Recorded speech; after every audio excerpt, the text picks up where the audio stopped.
स्वतः पुण्याचा आहे, टीम पुण्याची आहे, तर मी पुणेकरांना आवाहन करेन की या फिल्मवर भरपूर प्रेम करा आणि खूप गोड फिल्म झालेली तुम्हाला आवडेल.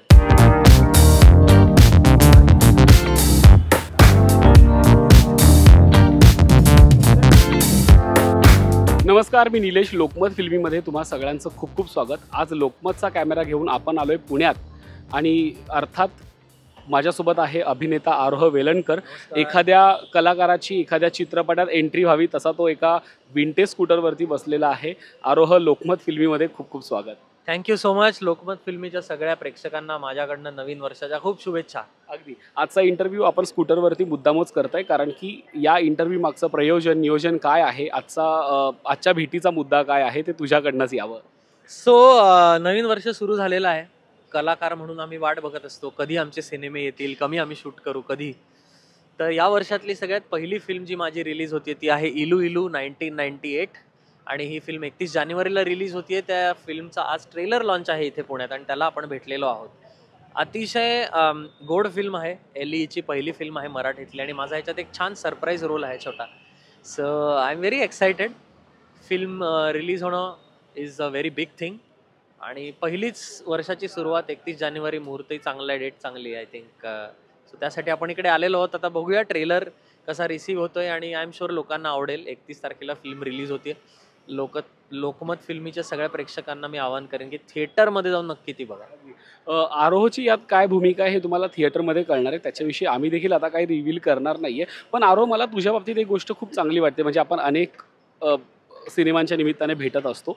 कुठलाही सिनेमा असो, रोल छोटा असो मोठा असो, सरप्रायझिंग असो, काही असो, आरोहचा उत्साह प्रमोशनमध्ये कायम द्विगुणित झालेला असतो. आरोह, मला तुझ्याकडनं हे जाणून घ्यायचं, ही ऊर्जा, हा उत्साह आणि प्रमोशन प्रती एक असतं ना की अरे प्रमोशन म्हणजे झोकून द्यायचं, ते तुझं मला खूप वैशिष्ट्य वाटतं. ते कुठून येतं एखाद्या सिनेमात? मी पुढे मागे बघतच नाही. तू मला सांग, चहाच्या टपरीवर जाऊन प्रमोट करायचं, मी तिकडे पण जाऊन फिल्म प्रमोट करेन, स्वतःला प्रमोट करेन. मुळात कसं आहे ना, मी इंजिनियर आहे आणि मार्केटिंगचे बॅकग्राऊंड आहे. मी स्वतः बिझनेस पण करतो, सेल्समध्ये काम करतो. त्यामुळे एखादं प्रोडक्ट विकणं हे किती महत्त्वाचं असतं हे मला माहिती आहे. फिल्म मेकिंगमध्ये काय मेहनत असते. एखादा प्रोड्युसर जेव्हा पैसे लावतो, दिग्दर्शक बनवतो, कलाकार काम करतात, तो जो टीम एफर्ट असतो मी बघतो आणि ते फायनल प्रोडक्ट विकणं किती गरजेचं असतं ह्याची मला व्हॅल्यू आहे, माझ्यासारख्या कलाकारांना व्हॅल्यू आहे. सो मी हाच विचार करतो की कोणीतरी ही मेहनत केलेली आहे, आपण मेहनत केलेली आहे आणि ही लोकांपर्यंत पोहोचवली पाहिजे.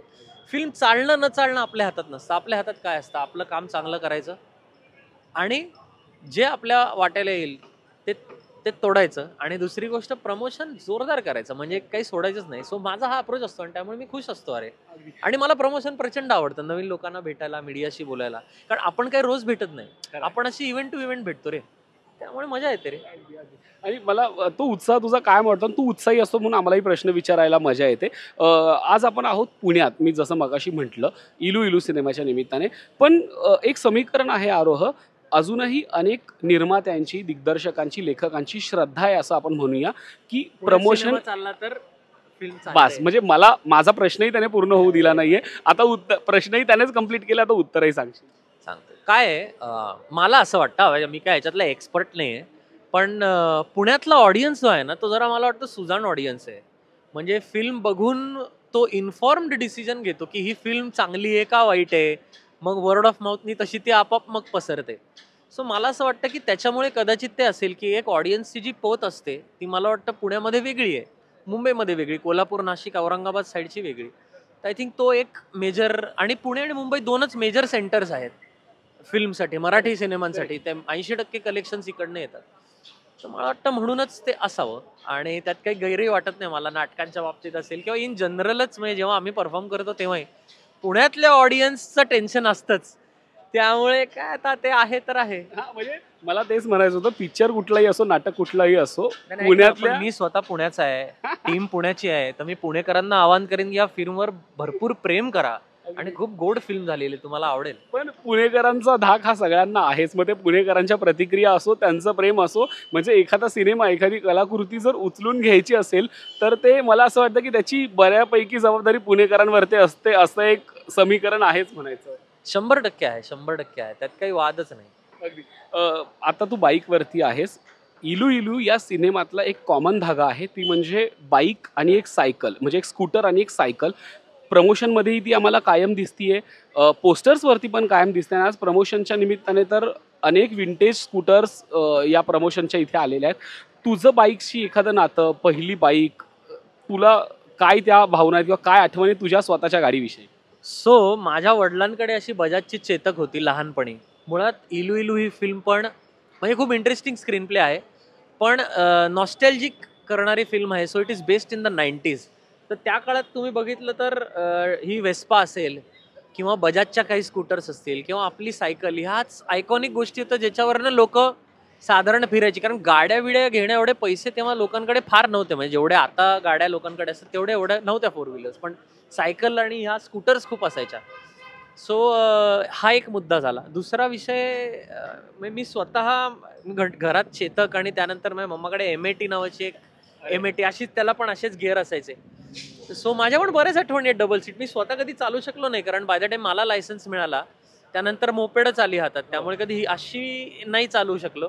पण मला आठवतंय की डबल सीट केलेला प्रवास आठवतो आईबरोबर, वडिलांबरोबर, आजोबांनी सायकलवरनं नेलेलं आठवतंय. सो या सगळ्या आठवणी आहेत ज्या फिल्ममधनं काय म्हणतात उजागर होणार आहेत. आणि मला असं वाटतं या जुन्या गाड्या म्हणजे प्रेमच आहे. तू M80चा उल्लेख केला म्हणजे मला असं वाटतं की तू मुंबईच्या वरती आलीस तर अजून गेल्या म्हणजे 5-1 वर्षापर्यंत पण पुण्यापासून पुढे ते अगदी पश्चिम महाराष्ट्रात M80 सर्रास दिसायची. आणि M80 एक लुना, त्यानंतर या जर पैसे अगदी आणि खूप धतिंग करायचे तर ती यामाहाची RX-100 किंवा अशी ती एक फटपटी बाईक होती ती.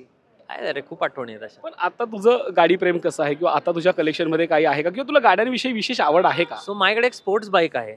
सो मी BMW F900 XR, जी महाराष्ट्रातली एकमेव बाईक आहे. सो मला खूप आवडतं बाईक. माझ्याकडे कार मेक इन इंडिया घ्यायची होती म्हणून मी थार घेतली, ती मॉडिफाय करून पूर्ण प्रॉपर जे खूप मॉडिफाईड थार आहे. आणि मला बाईक्सचं प्रचंड आकर्षण आहेच. आणि माझ्याकडे एक स्पोर्ट्स बाईक पण आहे BMWची. अगदी आरोह जाता जाता शेवटचा प्रश्न. इलू इलू हे सिनेमाचं नाव असलं तरी त्या इलू इलूच्या खाली एक काळ आहे, तो म्हणजे 1998 म्हणजे 1998. काय आहे या काळाची तुझी आठवण? त्या काळातलं प्रेम अर्थात तू अनुभवलं असशील, मला त्या प्रेमाविषयी जाणून घ्यायचं. अर्थात ते सिनेमातनं आम्ही बघणारच आहोत, पण ते रिअल प्रेम आहे. रिअल प्रेमाविषयी, त्या काळाविषयी तुझ्याकडनं ऐकायला आवडेल. हे बघ, रिअल प्रेम काय, आता माझं लग्न झालेलं आहे. ओके, त्यामुळे मी कॅमेरासमोर 98 साली काय घडलं होतं हे सांगावं का नाही सांगावं हा प्रश्न आहे. पण हरकत नाही, माझी बायको माझी मैत्रीणच आहे. अंकिता तर मला कॉलेजमध्ये भेटली. पण येस, अरे सगळ्यांच्या आयुष्यात होतं. 98 साली मला वाटतं मी किती 10 वर्षाचा होतो. त्यामुळे मला नाही वाटत तेव्हा मी प्रेमात पडलो होतो, कारण तेवढी अक्कलच तेव्हा नव्हती. पण येस, शाळेमधले तर प्रत्येक आपल्याला कोण ना कोणतरी आवडत असतं. तेव्हा फार असं काही बोलायची वगैरे कधी हिंमतच नाही झाली. सगळ्या गोष्टी आपण आतल्या आतच ठेवल्या. पण येस, हे जे इमोशन आहे ना, प्रेम किंवा जे कधीच व्यक्त होत नाही किंवा अतिशय एका इनोसंट वेमध्ये व्यक्त होतं शाळेत, कॉलेजमध्ये, आय थिंक त्यालाच उजाळा देणारी ही फिल्म आहे रे इलू इलू. आणि म्हणून तो 1998 आहे. कारण त्या काळचं प्रेम आणि आत्ताचं प्रेम ह्याच्यात जमीन आसमानाचा फरक आहे. आय थिंक तेव्हाचं खूप गोड होतं रे. आता सोशल मीडियामुळे आणि व्हॉट्सअप बिट्सअपमुळे ना थोडंसं पटकन झालंय. तर त्याला ती प्रोसेस नाही राहिलेली रे आता, की पहिले झुरायचं, मग त्याच्यानंतर बोलू का नको बोलू, मग भीती, मग हे, मग. सो आय थिंक हे सगळं तुम्हाला फिल्म मध्ये बघायला मिळणार आहे, म्हणून ते 1998. अरे अगदी शेवटचा प्रश्न म्हणू किंवा एक वन लाईनर म्हणू, इलू इलू होणं म्हणजे तुझ्या लेखी काय? इलू इलू होणं म्हणजे प्रेमात पडणं. कुठल्याही प्रकारची अट नाही, कुठल्याही प्रकारचं बॅगेज नाही, काय नाही. ज्याला आपण म्हणतो लव्ह ॲट फर्स्ट साईट, आणि ते राहतं. म्हणजे हे प्रेम पण कसं आहे माहितीये का, जे असं असतं की प्युअर असतं. म्हणजे बस हीच व्यक्ती आहे माझ्या आयुष्यात आणि मला हिच्याशीच लग्न करायचं आहे किंवा हिच्याशिवाय दुसरं कोणी असूच शकत नाही, हे जे फिलिंग असतं ना, आय थिंक ते माझ्यासाठी इलू इलू आहे. अगदी आरोह, तुला आणि तुझ्या संपूर्ण टीमला या चित्रपटासाठी खूप खूप शुभेच्छा. आणि इलू इलू 1998 हा सिनेमा येत्या 31 जानेवारीला प्रदर्शित होतोय. तेव्हा केवळ पुणेकरांनाच नाही तर सर्व महाराष्ट्रातल्या प्रेक्षकांना आमची विनंती आहे की हा तुम्ही सिनेमागृहातच जाऊन बघायचा आहे. म्हणजे काय आव्हान आहे तुझ्याकडनं आता? थिएटरमध्ये जाऊन बघा, प्रेमात पडा आणि भरभरून प्रेम करा आमच्या सिनेमावरती. 31 जानेवारीला सिनेमागृहात भेटू.